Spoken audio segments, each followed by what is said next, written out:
Hello, everyone, and welcome to the podcast. Today I'm on with my friend Marko, who has helped me a lot with getting the stuff I share out into the world. And he's also a very spiritual and insightful person. I know you're very connected with Sri Sri Ravi Shankar, and I know Marko also makes videos on TikTok and other places explaining spiritual concepts and simplifying spiritual concepts and teachings, right? Yeah, right. I guess that's how I see my mission, just to simplify spirituality, because I don't know, I really believe it's something very innate to us all. Of course, all the techniques, philosophies, everything has its place, but somehow we tend to often miss the base, the foundation, which is just understanding what spirituality really is, how is it ingrained into us, into the background layer of our thinking.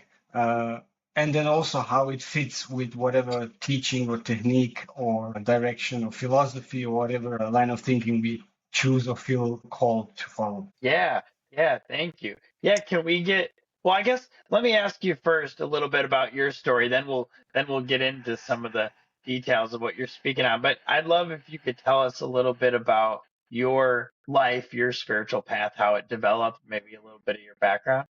Yeah, sure. I don't know. Of course, from my perspective, it's my life, so I'd say nothing special. I wanted to be a Catholic priest. It's simple as that. Until I was about 14, I think. I was 100% sure. There's zero doubt in my mind. But at the same time, unknown to me, I was dyslexic, which gave me certain problems at school. Mind you, I grew up in communist Yugoslavia, so no one really cared, Mm, stuff like that. So, yeah.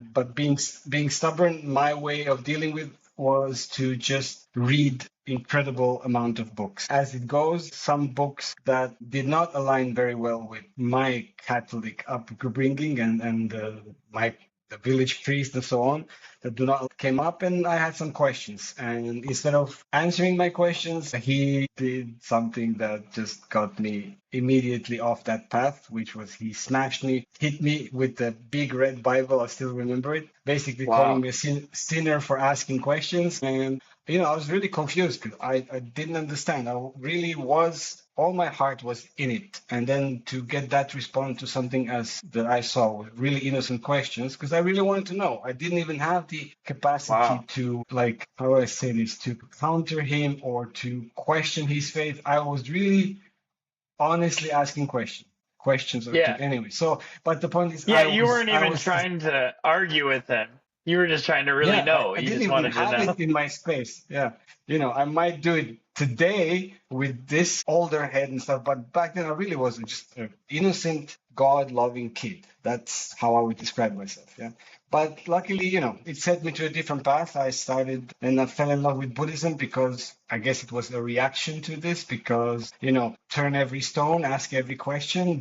If you don't feel it intuitively, like don't believe, question everything. And I loved that. That was like a complete opposite. So for a while, that was my path. Buddhism and Zen Buddhism was something I really felt called to because it felt so gentle to me, Zen Buddhism compared to classical Buddhism, like really felt gentle and I guess I related to it more. And I think I was about 16, 17 when I had my first, I guess, meditation. It was meditation in movement, not in the nicest place. I used to street fight because I was a troubled kid at home. So I had to vent somehow. Didn't know that. But anyway, there was one particular fight that for me felt like a dance. Everything was slow motion. I just, I didn't even get tired. And I remember leading away from it towards the train. And I was going to the train station and I just heard this deep voice asking me, it was my own voice, but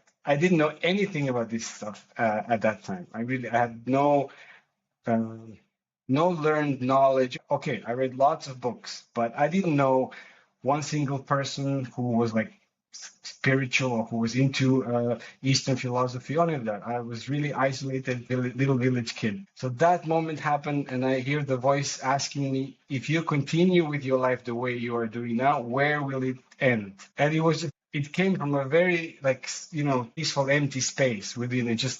And I didn't even have time to Truly, truly think on it. The moment the train ride stopped, I walked out, and right there in front of me was the image of my current, let's say, guru teacher, Sri Sri Ravi Shankar, in the olden days. And it was the invitation for they used to have like introduction talk before the actual course. And I'm sure that I have seen the poster before. I don't remember it, but the moment I stepped off the train, it was right in front of my face, and immediately the answer was yes. I knew that I'm going, and honestly, I never looked back. It was just, yeah, it just took me for the ride. It was really like someone holding my hand, and I was back home in a way.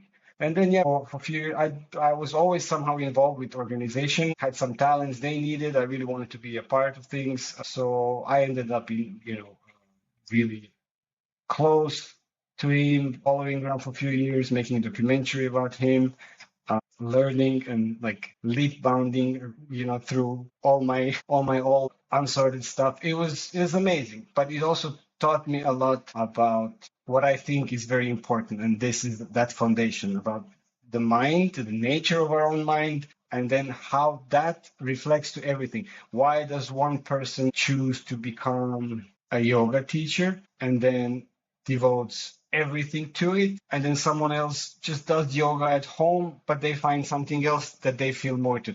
And ultimately, yes, a lot of it comes, from spiritual backgrounds, something calling you, right? But also a big part of it is our current mind and our current mindset, which we just, and every guru, all the teachers, they're always, especially from Eastern philosophy, they're always pointing out, observe, be in the witness state. But I just feel we are not reminding ourselves of that often enough on our path. And then, yeah, then we get a little bit lost with emotions, a little bit lost with our own our own idea of where we are on the spiritual path, which is usually again connected to the mind. So it can either be we can either see ourselves as higher than we are, or we can see ourselves lower than we would want to be or we think we should be. And these are just tendencies of the mind. So understanding that really helps clarifying all these things, really helps to see ourselves a little bit clearer, not just through the mind, but through that little empty space that we get to create. But yeah, so for me, it basically everything revolved with the art of living and Sri Sri Ravi Shankar. Even though I mean, I am a devotee, a big devotee, but I never felt completely, how would I say this? Not even tied. I don't know. I have utmost love and respect. Like uh, he and his teaching is my home, but at the same time. Uh, I know exactly how it is to have no teacher and what the other teachers are also saying. For me, I don't differentiate between those. Of course, we are intuitively called more to one person than to another, to one teacher than another, which also has something to do with who we are, in terms of past lives and everything else, but also our mindset. There's a good example, actually. I remember one French couple, and I seen them because at the time I was always near Guruji, always. I remember that couple four times they came to him in a space of maybe 6 months. So basically, every month, every other month, they were there asking the same question. They were like, Gurudev, we want to get a divorce. We really would like to get a divorce. That was the tone. We would really like, we kind of feel tired of each other. We would like to get a divorce. Give us your blessing. Not even that. It was like, can we get your blessings for divorce? And each Uh-huh. time he would just say, no, stay together for another year at least, and then see. So they kept coming back four times. He said the same thing to them. And after four times, they didn't hear what he said. Instead, they found another guru. They went somewhere else and then somewhere else again until finally one of them said, yes, get a divorce. And this is human mind. When you're not observing, when you're not paying attention, you think you think basically, and you are 100% sure. So they're searching for a specific answer instead of hearing the truth coming to them. So that's a good example of how the mind sometimes takes us for the ride. Yeah, that's really good. I think, well, first I wanted to say that's so powerful. Just beautiful, your story when you were growing up, and I can picture the light of your soul and seeing all the other kids there and you reading all these books and diving into this. Just how that that karma and that spiritual trajectory starts to manifest is such a beautiful thing. And then the fight happening and you finding your guru, you finding Sri Ravi Shankar. And I like to point those things out because it's powerful when those shifts happen on the path and when that grace descends, when the guru becomes apparent to you. So I think that is amazing thing. And yeah, I'd love to get into some more of what you're talking about. I mean, I really do a lot of study and practice with Ramana Maharshi, with inquiring into the who am I and the witness. And I think for sure that we need to develop subtle levels of awareness so that because most of the time, right, we can be identified with the thinking process and with the person that we have created that we think we are. And like you said, even though we might here be the witness or observe, most of the time it's that train of doership or that train of thought or that train of being the actor or the controller and revolving around that. But I really love how you said simplicity and that people should ask questions and see things for themselves. Because I know in my experience with you can actually practice seeing that yourself. You can get quiet, and even if you're thoughtless for 1 second or even for 3 seconds, you can see that the awareness is still there, even without the thought. And so action is still taking place, even without a little thought in there saying, I am doing, or I am acting, or I control. And so these things, I think sometimes people do think of them as philosophy, but we can really see them in our direct experience pretty simply if we develop a little subtler awareness and if we develop a little bit of self inquiry. Yeah, honestly, I would go as far as to say that that alone is the purpose of all of the philosophies, all of the teachings, all of the even the what I call active philosophy, that starts not starts, but that includes human body like yoga, right? Hmm. All of it has the same purpose, and that is just to expand the silence between two thoughts, just to give us that little buffer between action and reaction, between hearing and reacting, between seeing and creating an idea. And ultimately, it all comes just to that.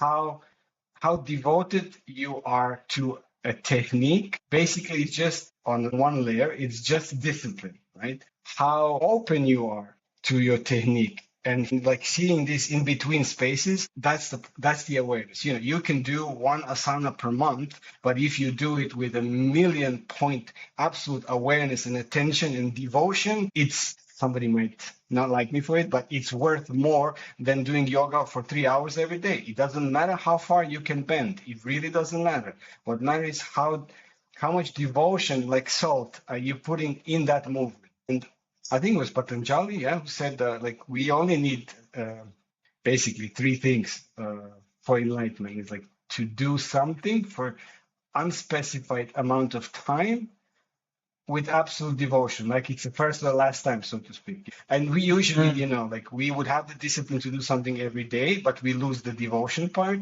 or we would have the devotion part, but we lose it after a while because it becomes normal. It's something that we do. Like first times you meditate or you do kriya or some breathing technique, you love it, right? You feel the sensations, you're so into it.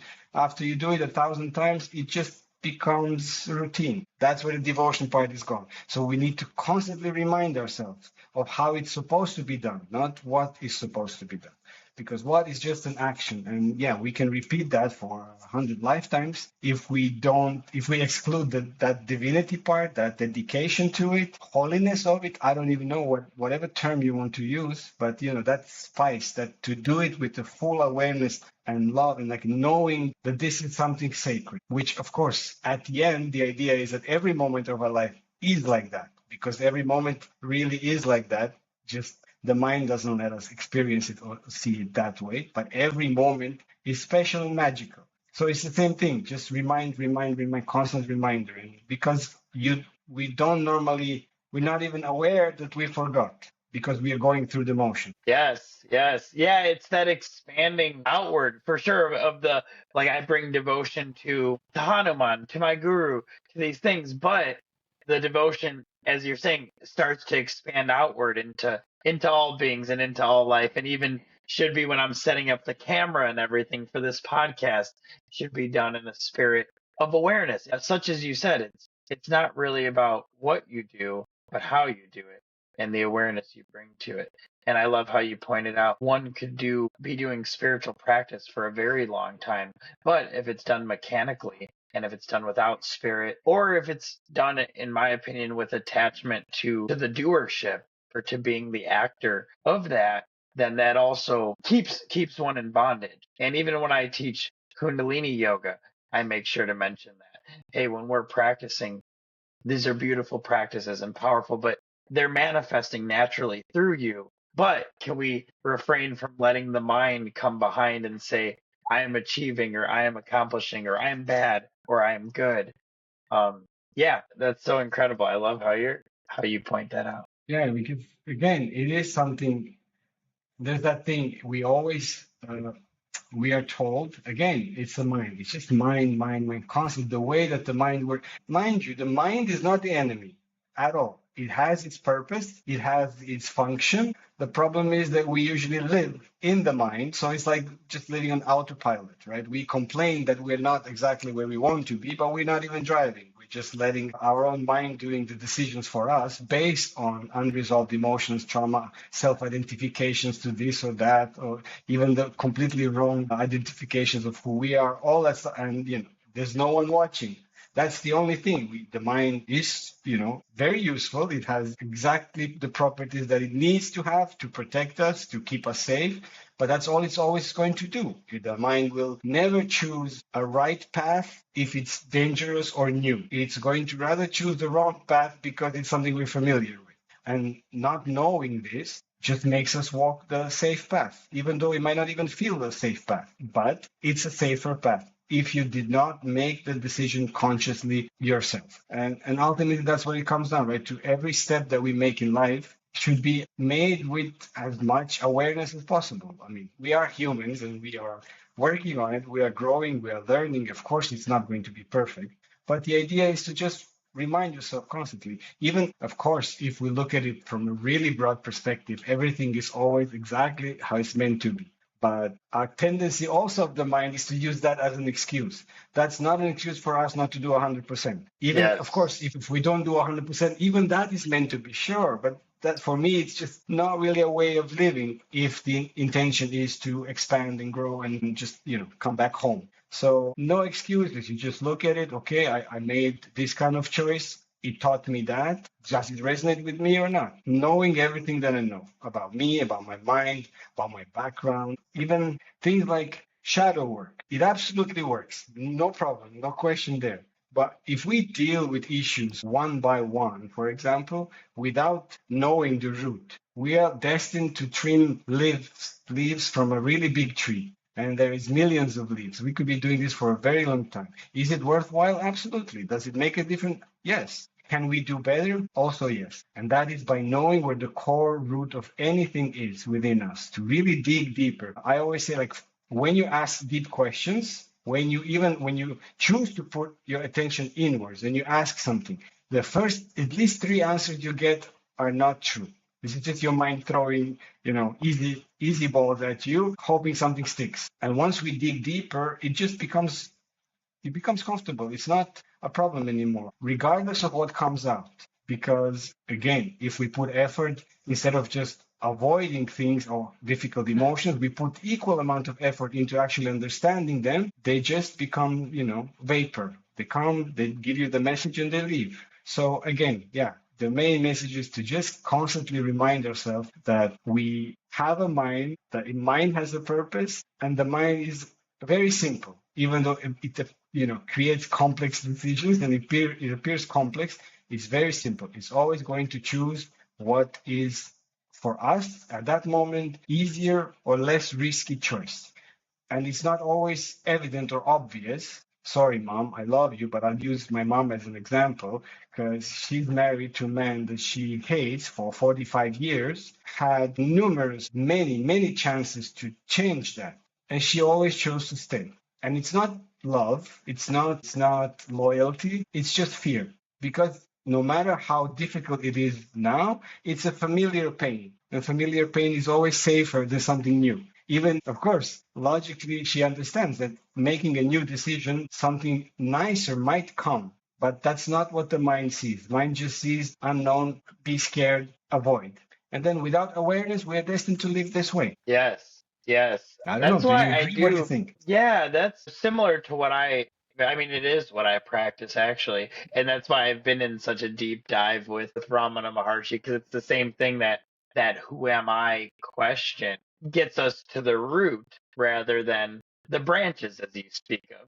And one example I can think of is therapy, for example. Say you're going to therapy and you're talking about these little mind grooves and these problems, and you're helping certain areas, and but you're helping them in little ways, right? Or maybe you do a Kundalini Yoga class or an ayahuasca ceremony or something more intensive, and then you have a big burst of change. You kind of help in a little deeper way.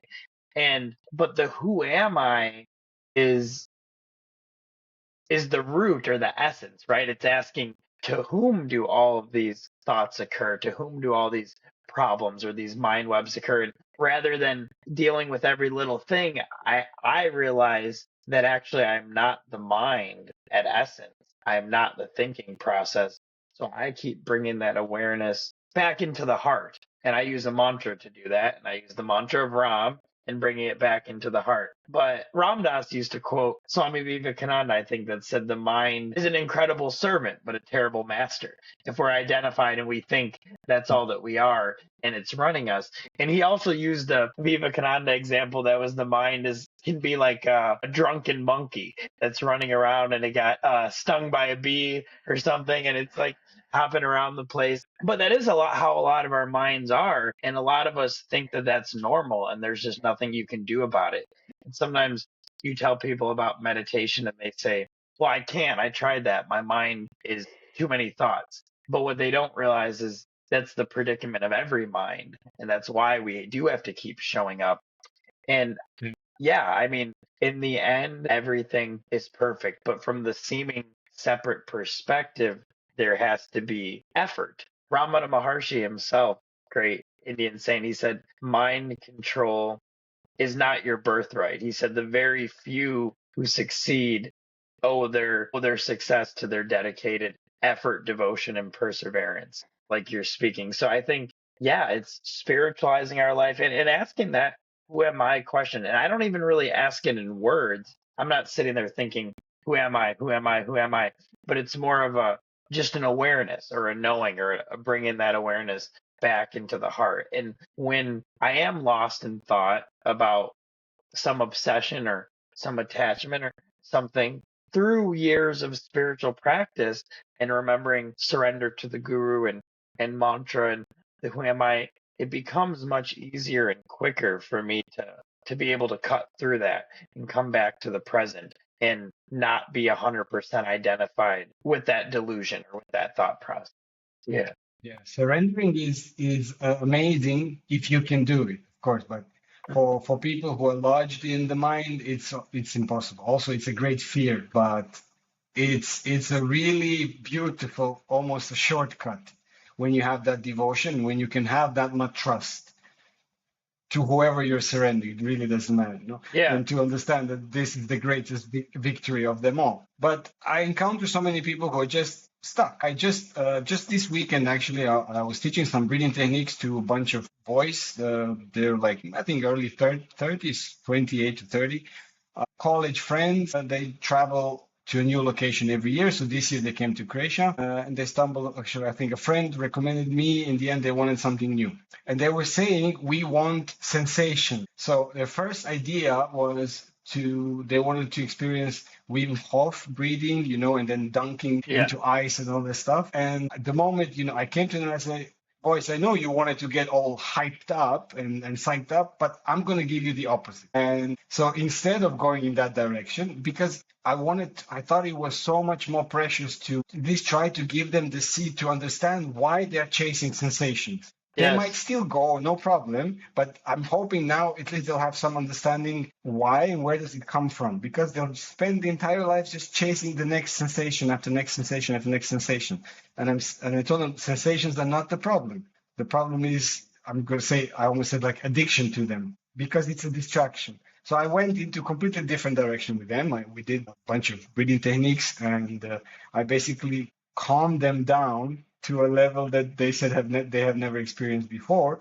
They were even saying they had problems falling asleep and stuff like that, which obviously it's a clue all on its own. But we did the opposite. We did the deep meditations after breathing, and they are still sending me messages. We've learned so much. Thank you, thank you. Like, because they've experienced something, so they wanted something else, which was familiar but new. I always say, my wife doesn't like it, but I always say it to her, like, the mind will make you do the minimum, but it will convince you it's a big thing. And you will have a feeling that you made a really giant step, for example, into an unknown, but well, it's actually just a tiny little step. So for them, something like Wim Hof, because they're all quite fit, obviously they go to gym, all these things are familiar. So something like Wim Hof techniques and something like, diving into the barrel of ice afterwards is step towards the new, but it's as little as you can do without really Yeah, changing yeah. something It would deep. have been So comfortable still for them. yeah, Yeah, you're very yeah. So guru. I Like said, you did boys, the I'm sorry, we're opposite. going to do Yeah. the opposite thing. Yeah. Yeah. And I said, now you can go and do whatever you wanted, but now you can understand it. And of course, it's up to them. They got the tools now. I hope they get to use them and remind themselves to use it. But that understanding is something that we miss out on a lot because we just chase. Even in spiritual world, I mean, I'm sure you're familiar. I think, do we call it spiritual ego? I don't know. But there's so much competition. There's so much me, this, I'm better, I do this. I can hold my breath for 30 minutes and walk on the water. None of it matters. None of it really matters. But there's no awareness. There's no awareness. So the soul, the person truly believes that they are making great strides and then they're basically almost there, if not enlightened. And that's the thing. Yeah, yeah, If you are, you don't think. yeah. Ramana Maharshi also says judge your spiritual progress by the degree of freedom from thought, which is interesting because it's what you said. There's a tendency to, well, people sometimes don't know and are confused. Do I follow this religion or this practice or this teacher and jumping from one to another and uncertainty, or is this practice the secret one? And I've had friends like that, like I have to chant this mantra 64 times a day and that's the secret, or now they find a new thing. I have to pray this rosary 12 times a day. But there isn't a secret because the awareness is you and it's the love and the presence of God, which is always within you. So these practices are to tune you to that. And that's why people have been getting enlightened all over the world forever through a variety of different methods because the paths up the mountain can vary, but that one essence is what we are. But ultimately, yeah, to get there, we do have to keep. And I think that's important too, for me always to remember, and for anyone on a spiritual path to keep bowing down in humility. And I bring Ramana up a lot because I've been reading him a lot, but he says the doorway to God is very low. He said one must become small. And he said, in fact, one must become nothing at all to find God. And so, yeah, I love that. I think that in our, I don't know, spiritual ego, there was something else you said, oh, about surrender that I wanted to touch on. Yeah, for me, since I do a merging of the jnana, the self-inquiry, and the bhakti, the path of love and surrender with Jesus and with Neem Karoli Baba Maharaji, my guru, and these, for me, that involves offering everything up, such as in the sense of saying, Thy will be done. And that's a prayer I do a lot, or I surrender to you. Please take care of everything. And I bring it up because you said it could be very hard for people to surrender, or just the fear, or what does that mean? Or am I giving up my free will, quote unquote, or what what they're thinking, right? But then that's the main one, right? Like, am I giving up my free will? But first, you don't even know who you are, and you have to ask, whose will is this? Who's says that? Who says I have free will? Because that too is just thought. So really, that surrendering is you're really surrendering to the universe that which was already the universe's to begin with. So in the end it's kind of a joke. But that's the another path to God, through surrendering the ego and saying, Thy will be done. Thy will be done. And it does become a very subtle and powerful practice for me where, say somebody asks me for a ride and they want me to go meet them somewhere, pick them up from somewhere, I've developed the level of trust where often, instead of thinking in the head, oh, what's the pro to this and what's the con? And should I do this? I focus on the heart and I say, thy will be done. And I trust that that accesses a deeper, more intuitive wisdom in the universe, which is not based on my own desire or aversion. And then whatever happens, happens. And if it's in the way of things for me to do that trip, then it happens. And if it's not, then it doesn't happen. And I say that because I think that's a practical example of what surrender means, and then I find freedom in that way. Yeah. Fine. Yeah, basically, it's also doing so. Whatever, again, action doesn't matter, whatever the external action is, but you do your best at any given moment without any expectations of the result. That's removing the personhood, right? There's Yes. still someone doing, obviously, but the moment that there are no expectations, because there is this. I know we have time. For me, one of the most beautiful Zen stories on very respected Zen master. He had his own little ashram place, with his disciple. One morning, some big noise, people, entire family knocking on the front gates, let us in, let us in. Where is he? Where is he? So they let them in. They went straight to the master's little hut, and the father starts cursing him and saying, "How dare you? How could you?" All this stuff. Anyway, transpires they're accusing him. His daughter is pregnant, so they're accusing the master of actually being the father of the child, because that's what the mom said, his daughter. So, and he just says, "Is that so?" And so they're all angry. Said, "You made the baby, now you can keep it." They give him the baby, they storm off. He just says, "Is that so?" And obviously, he loses his disciples. He loses whatever credibility he had as a master. He's alone in that ashram, just taking care of the baby for a year.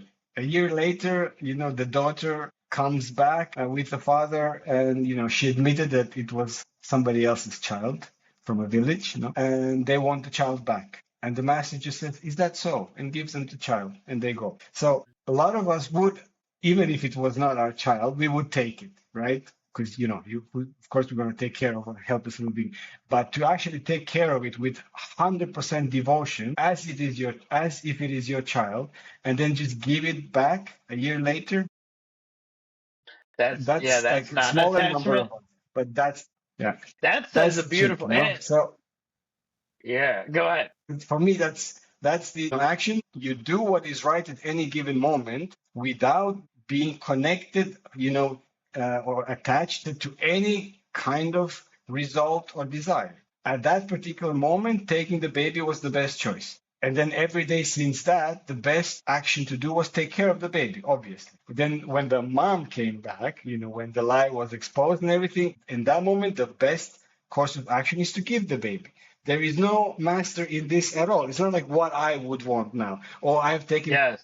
care of this baby for a year. There's no, it's just whatever is the right thing to do at any given moment. And that takes Yeah. surrender as well. And I think just most of us are just really, really afraid to give up also on the idea of control, because we don't see it. We Yeah. feel we are controlling our lives with the things that we do, how we live, how we behave. And then surrendering means that you're giving up that. So yeah, you said free will, absolutely same, but on the more grounded level, you could say control. You're giving up your Yeah. idea of the control. Right. Which is, yeah, and which ultimately isn't there, but you think it's there, and that is one of the things that builds the ego. It's is the root of the ego, is that, so the ego doesn't want to give it up. But I do think, well, so many beautiful things you said. I think, well, the scriptures of all times, Bhagavad Gita and all these scriptures talk about working without the fruits of the action, which again, like you said, is surrendering the doership, taking the I out of the equation. There's a man I was just reading on Facebook in California who's taken about 80 children that are, when they're near death from really bad sickness, and he'll have them, who knows how long, maybe 3 months, maybe 6 months. And somebody in the comments said, "That's terrible. Imagine all the heartbreak he has to go through." But what an example, like you said, of he's taking himself out of the equation. He's nursing and loving and carrying these kids in the last months of their lives. and he's not thinking, me, now I have to give up another kid. Now I have to give up another kid. And that really is love in action. And that's why I love my guru, Maharaji. He was so simple too. He always, just like Jesus, he loved Jesus, but he always told people, they would say, how do you raise the Kundalini? How do we meditate this thing? And he would say, love, serve people and feed people and forgive people. He said, even if someone hurts you, be like Christ and Gandhi and send them love. He said that will raise the Kundalini. So it's interesting too. Even when I first went to India, there was many people that came with me that had, some of them had been yoga teachers for decades and owned their own studios. And then we went into with this spirit of bhakti and love and these traditions that are more focused on service and these things. And they were like, wow, all my decades of yoga, I never had opened my heart in this way at all. Like I never even knew that yoga could take you to these places. So I love to point that out. And I love what you said too, because I think when we give up that sense of doership and control, people might have the fear that it would make your life boring or blank or inert. I don't know what it might be, but I know from my experience is the more I get into the heart, the more I can act in the way you're saying, with whatever the moment calls for, with less attachment, with less holding on, self-importance. Actually, I rest in a place of so much love and equanimity and so much deeper connection with the universe, with all life. So many times of tears of ecstasy, of the heart just bursting open and feeling the presence of God, and things that someone might say, wow. And I've mentioned that to people, and they're like, I don't even know what that would be like. I can never even conceive of, crying tears for God and in love. But what I can tell people is that that's that's just us. Like we all have that. It's not something special I have. It's the nature of what we are when we get some of the ego out of the way, some of the control and the doership out of the way. It's the nature of connection with the universe, and it's accessible to everyone right before our eyes. But it does take, as you said, seeming work from this level, or seeming effort and awareness to a certain degree. Otherwise, um, we can know these things, but if we're caught in the dualistic thought process all the time, then it's very hard to reach those places. Yeah, yeah. It just reminded me. There's something that Sri Sri Aurobindo likes to say a lot. It's like, what is yours will always be yours, and what's not yours or what leaves you was never yours in the first place. Holding on to something that we, with our little minds, we perceive is our maximum, right? We, even those who think we have achieved something, right? You hold on to that idea, and it actually completely prevents you from seeing where your place or what your maximum really is. Like what we can perceive as some sort of, even spiritually, in any way, what our kind of maximum is at any moment, we have no idea unless we let go and actually see, what the universe has in store for us might be a million times greater. But we keep this little pebble, golden pebble in Yeah, our hands, but we hold it so tightly, yeah, and yeah. there It's might be, it's a lake of diamonds just behind us if we turn around. Yeah, yeah, that reminds me of Rumi poem where he talks about breaking below the surface. But Ramana Maharshi said that the bliss of the self, of the Atman, of the soul, is, he used the comparison of Indra, king of the gods, and Indra having sex with his wife, Indrani, which would be seemingly a glorious occasion, right? And he said Indra and his wife having sex is the same as a dog chasing another dog in heat, compared to the bliss of the self within you.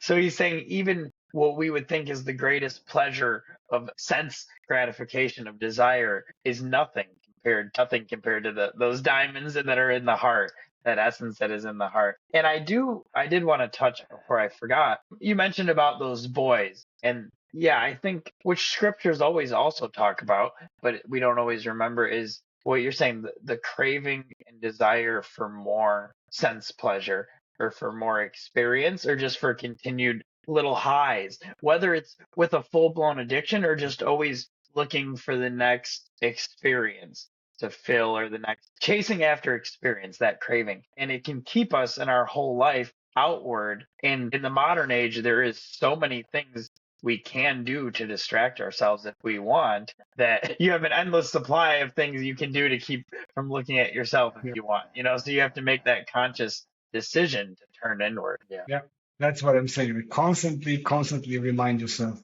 why is it that you do whatever you do? And then, I mean, it's okay. We can all take holidays and not chase, but go after a pleasurable moments. Fair enough, but you do it consciously, right? You say, okay, I'm taking a break. I'm even taking a break from my spiritual path, which obviously is impossible. But you can say it to yourself. Yeah, yeah. But you made a conscious decision rather than just like following some voice that you're not even aware in your own head. So, yeah, whatever we do, just to try to do it with as much awareness as we can muster at any given moment. And I think it's unavoidable that the road leads to that true fulfillment, true happiness. It cannot lead anywhere else if we do it that. Yeah. Wow. I think that's a perfect place for us to finish.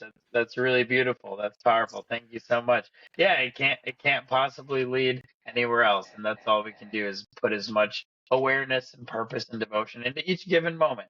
And if we forget, then as soon as you remember again, don't get upset about what you forgot before, but just take this present moment. Yeah. That's what I work with. Just come back. Yeah, is there anything you want to finish us with? Go ahead. No, that's it. I want to thank you for your time. It's always a pleasure to talk to you. And I want to say, send all my blessings to anyone who catches this video. And Yeah. yeah, just wishing you a lot. I don't want to say success, but a lot of beautiful souls coming your way and being touched by what you do, and just joining us on the journey. Yes, thank you so much. I love you, and I'll definitely have Marco's information in the bios for anyone that wants to connect. But yeah, thank you. We are sending love out into the world. Loka samasta sukhino bhavantu. May all beings everywhere be happy, free. Thank you. Thank you. Bye.